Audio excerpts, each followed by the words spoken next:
Praise lord. దేవుని నామానికి మహిమ కలుగును గాక. ప్రియమైన దేవుని బిడ్డలారా, ఈ ఉదయకాల సమయంలో ఈ అనుదిన వాగ్దాన కార్యక్రమం ద్వారా ఈ విధముగా మిమ్మల్ని కలుసుకున్నటకు దేవుడు నాకు అనుగ్రహించిన ఈ గొప్ప భాగ్యాన్ని బట్టి ముందుగా దేవాతి దేవునికి కృతజ్ఞతాస్తుతులు చెల్లించి ఉన్నాను. అదేవిధంగా ఈ అనుదిన వాగ్దాన కార్యక్రమాన్ని వీక్షించున్న ఆత్మీయులకు మీ అందరికీ ప్రభువైన యేసుక్రీస్తు నామంలో శుభాభివందనాలు తెలియజేస్తూ ఉన్నాను. ప్రియమైన దేవుని బిడ్డలారా, మీ అందరి కొరకు మేము ప్రార్థిస్తూ ఉన్నాం. మా కొరకు, మా పరిచయ కొరకు మీ ప్రార్థనలో జ్ఞాపకం చేసుకునవలసిందిగా ప్రభువైన యేసుక్రీస్తు నామంలో మీ అందరినీ కోరుచూ ఉన్నాను. ప్రియమైన దేవుని బిడ్డలారా, ఈ దినము ప్రభు మీకు ఇచ్చే వాగ్దానము యెహెజ్కేలు గ్రంథము 36వ అధ్యాయం 11వ వచనంలో ఉన్నది. ఆ వాగ్దానం వచ్చిన భాగమును నేను మీ కొరకు చదువుచూ ఉన్నాను. ప్రార్థనా పూర్వకంగా ఆలకించవలసిందిగా ప్రభువైన యేసుక్రీస్తు నామంలో మీ అందరినీ కోరుచూ ఉన్నాను. ఆ వాగ్దానం వచనము ఈ విధంగా రాయబడి ఉన్నది. మీ మీద మనుషులను పశువులను విస్తరింపజేసదను, అవి విస్తరించి అభివృద్ధి నొందును. పూర్వం ఉన్నట్టు మిమ్మను నివాస స్థలముగా చేసి మునుపటి కంటే అధికమైన మేలు మీకు కలుగు చేసేదను. అప్పుడు నేను యెహోవానై ఉన్నానని మీరు తెలుసుకుందురు. హల్లెలూయా, హల్లెలూయా. ప్రియమైన దేవుని బిడ్డలారా, ఈ వాగ్దానమును దేవుడు ఆనాడు యెహెజ్కేలు ప్రవక్త ద్వారా ఇశ్రాయేలు ప్రజలకు ఇచ్చిన వాగ్దానంగా దేవుని వాక్యంలో మనం చూస్తూ ఉంటాం.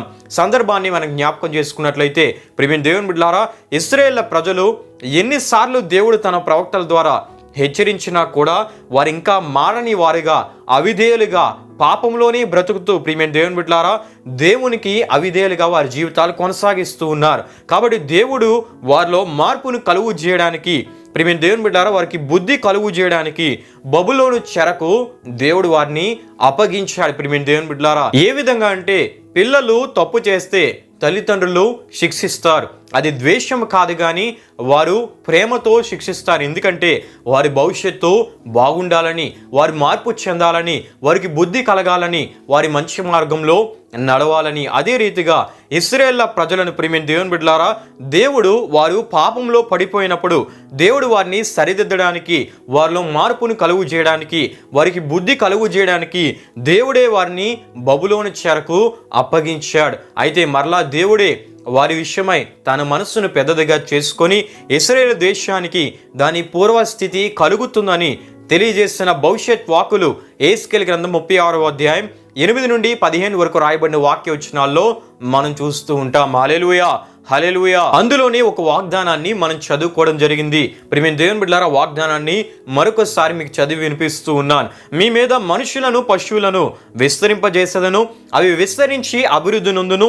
పూర్వం ఉన్నట్టు మిమ్మల్ని నివాస స్థలముగా చేసి మునుపటి కంటే అధికమైన మేలు మీకు కలుగు చేసేదను. అప్పుడు నేను యెహోవానై ఉన్నానని మీరు తెలుసుకుందురు.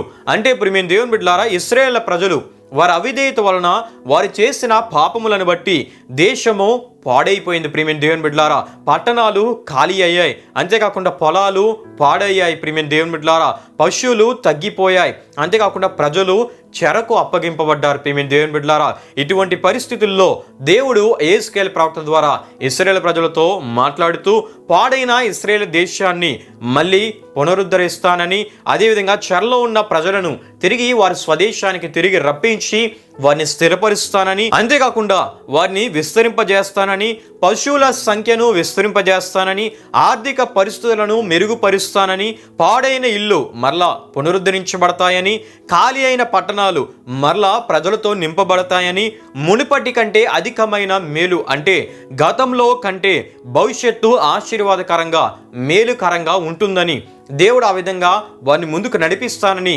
దేవుడు వాగ్దానం ఇచ్చినట్లు మనం చూస్తూ ఉంటాం. హల్లెలూయా, హల్లెలూయా. అంటే ప్రియమైన దేవుని బిడ్డలారా, పునరుద్ధరించి విస్తరింపజేసి అభివృద్ధి పరిచి అధికమైన మేలు కలుగు చేస్తానని దేవుడు వాగ్దానం ఇచ్చాడు. హల్లెలూయా, హల్లెలూయా. ప్రియమైన దేవుని బిడ్డలారా, ఈ ఉదయకాల సమయంలో ఈ వాగ్దాన కార్యక్రమం ద్వారా దేవుడు మీతో మాట్లాడుతూ ఉన్నాడు. ప్రియమైన దేవుని బిడ్డలారా, మీరు ఒకవేళ దేవునికి అవిధేయులుగా ఉన్నట్లయితే దేవుని సన్నిధికి వచ్చి మిమ్మల్ని మీరు పరిశీలన చేసుకొని పశ్చాత్తాపపడి దేవుడు కోరే ఆత్మీయ స్థితికి మీరు వస్తే ఆయన మిమ్మల్ని విస్తరింపజేసే దేవుడు. అంటే కుటుంబంలో విస్తరణ ఆయన కలుగు చేసే దేవుడు. ప్రియమైన దేవుని బిడ్డలారా, సేవలో విస్తరింపజేసే దేవుడు. ప్రియమైన దేవుని బిడ్డలారా, అభివృద్ధిని కలుగు చేస్తానని దేవుడి వాగ్దానం ద్వారా మాట్లాడుతూ ఉన్నాడు. అంటే ఆరోగ్య అభివృద్ధి, ఆర్థిక అభివృద్ధి, అదేవిధంగా ఆత్మీయ అభివృద్ధి కలుగు చేస్తానని ఈ వాగ్దానం ద్వారా దేవుడు మాట్లాడుతూ ఉన్నాడు. హల్లెలూయా, హల్లెలూయా.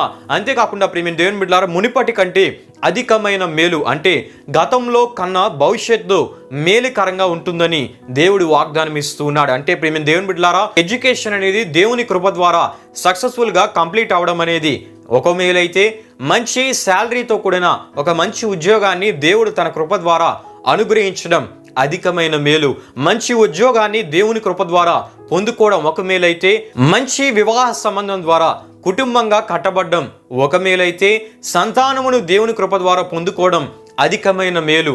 సంతానమును దేవుని కృప ద్వారా పొందుకోవడం ఒక మేలైతే, ఆ సంతానము దేవుని యందు భయము భక్తి కలిగి ఎదగడం, దేవుని కృప ద్వారా వారు వర్ధిల్లింపజేయబడ్డం అధికమైన మేలు. ప్రియమైన దేవుని బిడ్డలారా, రక్షణ పొందుకోవడం అది ఒక మేలైతే, పరిశుద్ధాత్మ వరమును పొందుకొని దేవుని కృపలో ఆత్మీయ జీవితంలో స్థిరమైన బలమైన ఆత్మీయ జీవితాన్ని కలిగి ముందుకు కొనసాగడం అధికమైన మేలు. ప్రియమైన దేవుని బిడ్డలారా, హల్లెలూయా హల్లెలూయా. ప్రియమైన దేవుని బిడ్డలారా, ఎందుకు ఇంత వివరంగా తెలియజేయడం జరిగిందంటే, అధికమైన మేలును కలుగు చేస్తానని దేవుడు ఉదయకాల సమయంలో వీక్షిస్తున్న మీ అందరితో దేవుడు మాట్లాడుతూ ఉన్నాడు.